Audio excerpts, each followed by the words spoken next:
Oi, mais um dia aqui para uma vida com propósitos e hoje eu estou no 19º capítulo e o capítulo de hoje é Cultivando a Comunidade.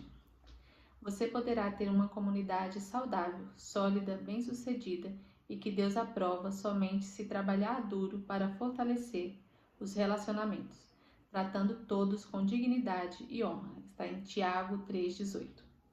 Elas passaram a seguir o ensino dos apóstolos, a vida em comunidade, a refeição comunitária e a prática da oração. Atos 2:42. Esse capítulo ele vem reforçar um pouquinho do capítulo 18, né, que fala tendo uma vida em comunhão. Então é mais um ensino mesmo de como você deve fazer para executar as coisas que foram faladas no capítulo anterior. No capítulo anterior falava que o cristão tem que ser assim, tem que ser desse jeito e tal. E nesse vem falar de como você fazer isso, né? Como que você exercita, né? A sua autenticidade, a sua sinceridade, a sua compaixão e todas as outras coisas que estava falando no capítulo anterior. E é bem interessante, é uma aulinha mesmo, né? De como nós devemos ser cristãos na igreja, como que nós devemos nos portar com os nossos irmãos. E eu vou trazer aqui para você os tópicos, né, do livro, mas aqui já em primeiro fala assim: comunidade exige comprometimento. Então, nós temos que estar comprometidos com a obra de Deus, em fazer, né, isso que Deus nos pede. Como eu havia falado no anterior, é um pouco difícil assim a gente fazer aquilo tudo, né? Não por causa de Deus, mas por causa de nós, às vezes da nossa dureza de coração. Mas quando nós estamos comprometidos com a palavra de Deus, com o que Deus nos pede, fica mais fácil. Então tem assim, a vida em comunidade exige sinceridade, é aquilo que eu falei. A vida em comunidade exige humildade também. Humildade eu até grifei um pontinho aqui, porque é muito bonito às vezes a gente falar, eu sou humilde e tal, né? Mas quando tem alguma questão que nós precisamos deixar nosso orgulho de lado, né, para fazer o bem como para o outro, será que a gente é realmente humilde? E aqui fala, né, o orgulho impede a graça de Deus em nossa vida. Então, muitas vezes nós somos orgulhosos quando precisamos fazer algo que vai contra aquilo que nós, não digo acreditamos, mas aquilo que a gente quer, mas que é necessário para que o irmão ou que aquela situação seja resolvida, fique um ambiente melhor na comunidade. Mas muitas vezes para a gente fazer aquilo a gente tem que descer do nosso pedestal, tirar nosso orgulho, quebrar o nosso orgulho para fazer aquilo. E muitas vezes é difícil fazer isso, né? A vida em comunidade exige cortesia. Somos corteses quando respeitamos as diferenças, quando temos consideração pelos sentimentos uns dos outros e quando somos pacientes com os que nos irritam. A Bíblia diz: é preciso carregar o peso de termos consideração para com as dúvidas e temores de outras pessoas. Paulo diz a Tito: o povo de Deus deve ser cortês e ter o coração aberto. Então, a gente deve ser cortês. Deixa eu ver o que eu anotei aqui. Tá. A vida em comunidade exige sigilo, né? Que foi aquilo lá que eu também havia falado no capítulo anterior, né? Que quando nós contamos algo para o nosso irmão na igreja, né?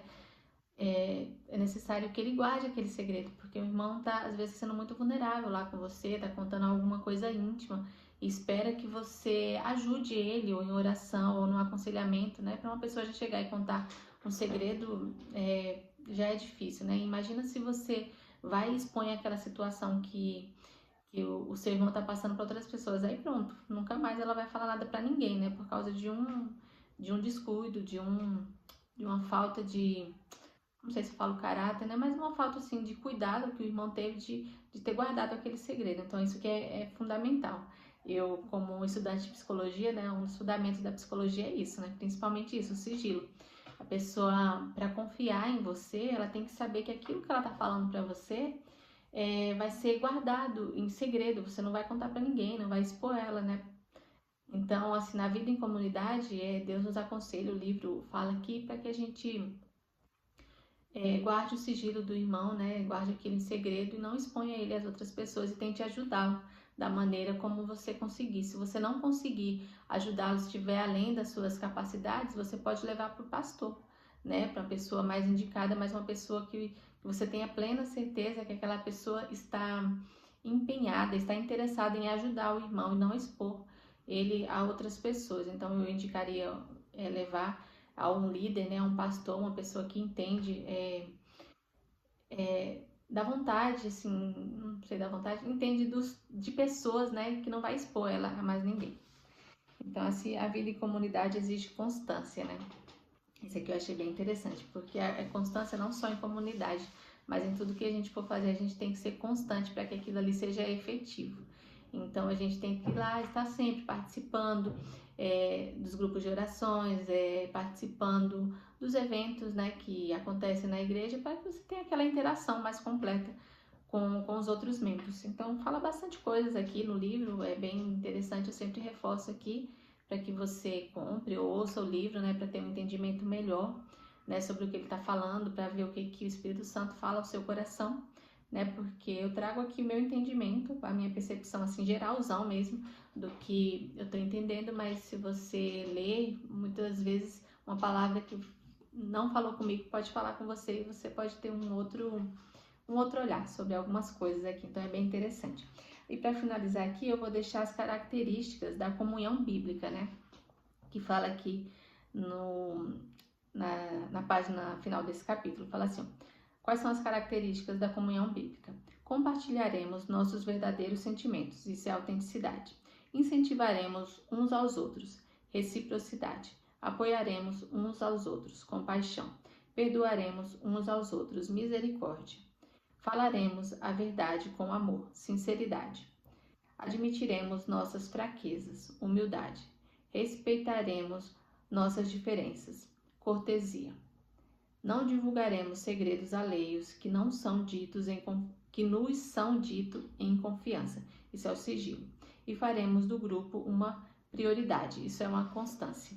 Então é bem legal esse capítulo aqui para que realmente a gente aprenda a viver em comunidade, vem falando, né, os passo a passo, como você deve fazer, como você deve se portar para ter essa comunhão com os irmãos da igreja. Achei muito interessante, vou adotar algumas coisas aqui também. E para finalizar, né, a reflexão do final do capítulo, que é a reflexão. Comunidade exige comprometimento. Para memorizar. Nós compreendemos o que é o amor quando descobrimos que Cristo deu sua vida por nós. Isso significa que temos de dar a nossa vida pelos outros fiéis. Está em João 3,16. Uma pergunta para meditar. Como eu poderia hoje ajudar meu grupo e minha igreja a desenvolver as características de uma comunidade verdadeira? Então tem aqui, né, as características que você deve ter. Então reflita sobre isso. E por hoje é só. Até o próximo capítulo. Tchau, tchau.